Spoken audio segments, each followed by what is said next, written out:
I have been playing Midnight Club for quite a while now, and with me coming close to the end, I wish to talk about another Midnight Club game that I just finished Midnight Club Los Angeles, or more specifically, Los Angeles Remix for the PSP.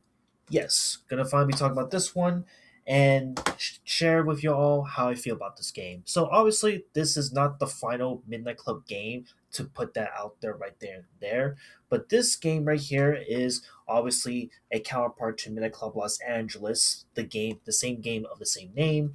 But what's different about this, and the reason why I decided to play and make a separate video regarding these two games, is that this one was essentially like it was trying to essentially like capture like the Los Angeles game console version, but unlike the console version, which has cutscenes, more extended cuts, what have you, the PSP version, the LA Remix version that I have here, was interesting for its time because you were able to play both in LA and in Tokyo, believe it or not.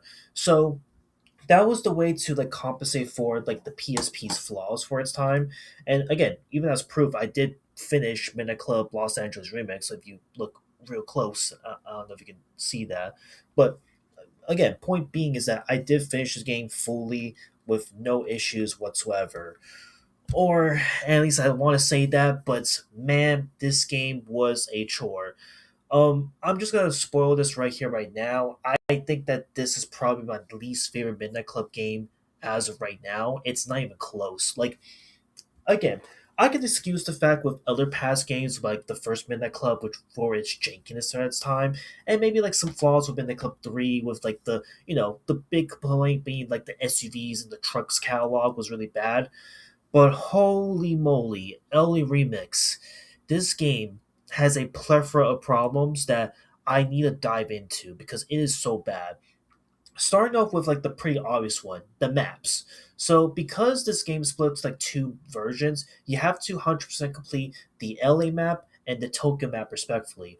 And what's crazy about this is that whatever cars you unlock in the LA map, you cannot use those same cars going into the Tokyo map, and vice versa. The only exception to that, from what I saw and from a little bit of research I did, was the motorcycles.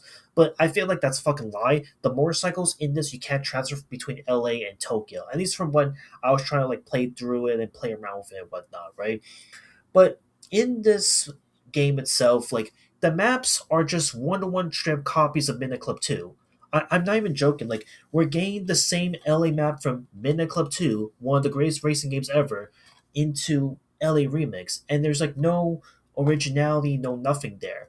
And then the Tokyo map is not only ripping off to an extent Midnight Club 2's Tokyo map, but it's also ripping off like Midnight Club 3's Dub Remix Tokyo Challenges map, if you remember that one when talking about it briefly. So right off the bat, the maps in this game, like if you essentially play two and three respectfully, you're going to breeze through LA Remix like it's nothing. I also can confidently say that now LA Remix is probably the easiest Midnight Club game you can ever beat in the Midnight Club franchise, bar none. Prior to this, it was technically like a close toss up between three and one, but LA Remix is now the easiest game to beat. And what makes Midnight Club games special is its difficulty. And in LA Remix's case, there's no difficulty. It's non-existent. It's not there at all. And that's kind of a shame because like I was hoping some of these races going into LA Remix would be a bit of a challenge, maybe would switch things up a notch. But again, if you've done these races in Midnight Club 3's Tokyo challenges, you're going to see the same type of races and checkpoints plastered throughout the Tokyo map first and foremost. And on top of it, the cars, the vehicles, the racers you come across are like the dumbest AI racers you're ever gonna come across ever. Like some of them are just so stupid they crash into the wall on purpose. There's even some where it's like they're at one point at first place, and then once you pass them, they start driving so sporadically, just crash into a wall, or just stay at like the last dead fucking last. Like I'm not even making this shit up. Like I really was hoping we get a huge challenge when it comes to, like even like the final moments of each of the respective maps where you face off against Book and I believe Yamaguchi in Tokyo. But even then, their races are just the same copy and paste races that you come to know and expect from the other past races, where it's just recycling the same thing over and over again that you're used to.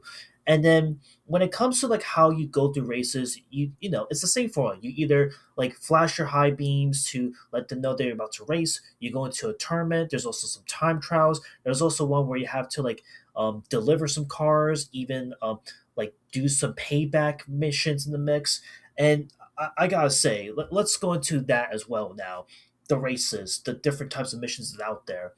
So, like I said, the formula of racing in Midnight Club LA Remix is still there. You still have your usual like circuit races, like straightforward path races, your um all around checkpoint races where you get to choose whichever checkpoint you can choose to complete a race. But I gotta say, the time trial races and more specifically the payback races in this game are my least favorite game modes ever in general. Because for starters, the time trial races, you would think a time trial race is like, okay, you did your first time trial, we're gonna switch it up a bit, give you a new vehicle, a new time, a new set of checkpoints, here we go.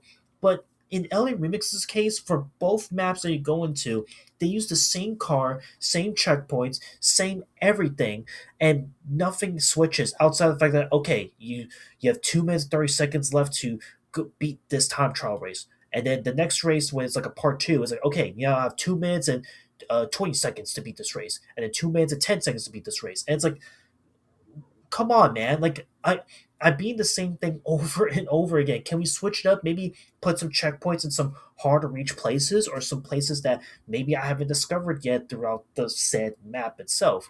But they didn't really give the Disney to do that. And the biggest sin of all of the different race modes that's out there is the payback missions. So, in these payback missions, your goal is to simply damage another rival car and make sure it reaches to a point where it can no longer be drivable. So, you have to fill up to 100% damage. And if you don't fill up with 100% damage within like 3 minutes per payback race, you essentially are screwed and you have to restart over again. It sucks because not only is it like you're trying to chase after them and you have to constantly hit your car to damage them, but because your car isn't equipped with aggro, it makes it even more tedious and more hard to beat. But I will say there were moments where somehow these payback missions were hilariously stupid, fun, bad, to where they intentionally decide to damage themselves out of the game, and you end up having to pass the no matter what. So I guess it was a blessing in disguise in one breath, but then at other times it was just super annoying, really tedious, and all of this just for the sake of getting some new upgrades or specific parts for a certain type of car that you have. And it was just not really worth the time. It was a huge waste. And I even try my best to drive every car type that's out there. But the game really just kind of speeds runs you to the getting it done. And the money making in this game isn't really that hard to make in general when you consider that a lot of the races, like even if you go to like the hardest racer in each respective city, they're really not that hard to beat in terms of like what they have to offer. Because again, the AI drivers in this are just so goddamn stupid. It looks like they just started playing Midnight Club for the first time ever. So yeah, that's essentially the races in a nutshell there. Now, once again, I understand that I've been complaining nonstop about this game for the past 8 minutes, but it's not all gloomy and sad, right? There are some highlights at the end of the day. Case in point, the music. I think the music for this game is really good. I think that the capture of the LA feel of the first half of this game really was dealt with really well. The vibes are really aesthetic. I really liked how, even though the customization in this game was super limited, because believe me, it's super limited. We're not talking about like Midnight Club 3 levels of customization glory or Los Angeles case of full customization glory. I think that for its time, because it's limited to the PSP's hardware, I think the customization for the cars were really good. It really sweet.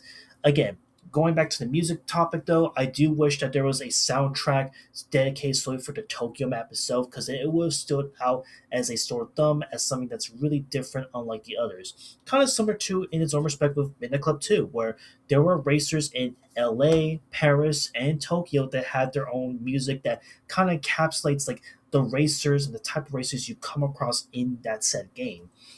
But even despite that being the case too, right?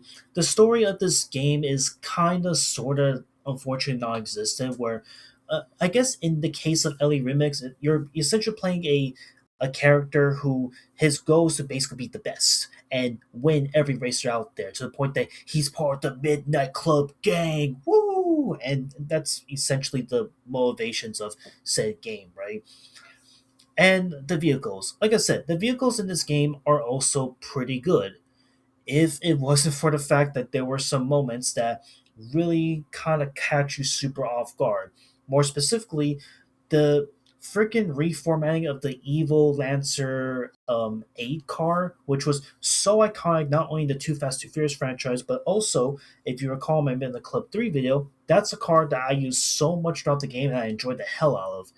In Midnight Club LA Remix's case, they did something to my boy to where it is so unrecognizably horrible. It is terrible. It's nerfed as fuck. The boosts don't make any fucking sense. And the same goes with other cars you win. So essentially, you don't even have to buy cars in the garage to progress through the game. You could just win all the pink slip cards that's available throughout the game, and you can use that to basically beat all the LA career mode and all the Tokyo career mode. And it kind of, for some weird reason, follows the same format with Minute Club 3's ending, where it's like, you did it, man. You're the champ. You beat all the racers, and your reward is a Lamborghini Murcielago. Here we go. Whoopee. And it's like, man, cool. Thanks. I mean, all of this for a Lambo, that's pretty nice, but I don't know. The cars in this game can really, at the end, they just be hit or miss. I just think that there should have been a lot more put into it to really like showcase some kind of identity. And it leads me to my number one biggest complaint of any Midnight Club game ever currently, and that is that Midnight Club LA Remix has no identity whatsoever. Because again, think about it, right? Midnight Club LA Remix, for a game that came out for the PSP, I expected to be like Midnight Club Los Angeles, the console version. But the thing is, because they had to take short, I wouldn't say shortcuts, but they had to improvise to like fit with the PSP console.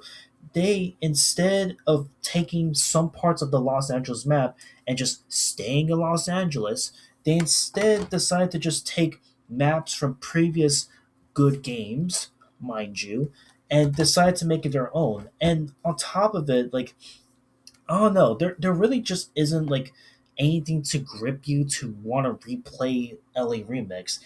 Because what makes each Midnight Club game special up until 3, right, was the music, the themes, the racers you come across, the amount of different cars you can come and win. There's so much like personality within each of these three games itself that, like, honestly, truthfully, you could choose these three games and you have a good time playing through it all through. In LA Remix's case, if someone were to like pick this up right here right now, they're gonna be like, "Oh wait, isn't this basically just Midnight Club 2? Oh wait, isn't this just like Midnight Club 3's Tokyo Challenges?" And that's the biggest problem right now.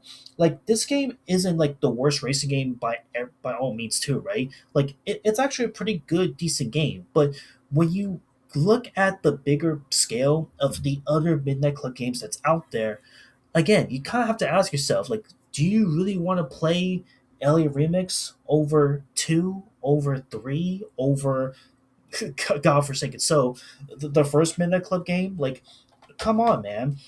Like, the game itself, like I said, at the end of the day, it's definitely the worst Midnight Club game I've played so far. But again, I can see why at the time they had to go with this, regression back to where they were. It's just unfortunate that at the end of it all, there's no identity to this game to really make it stand out, make it iconic.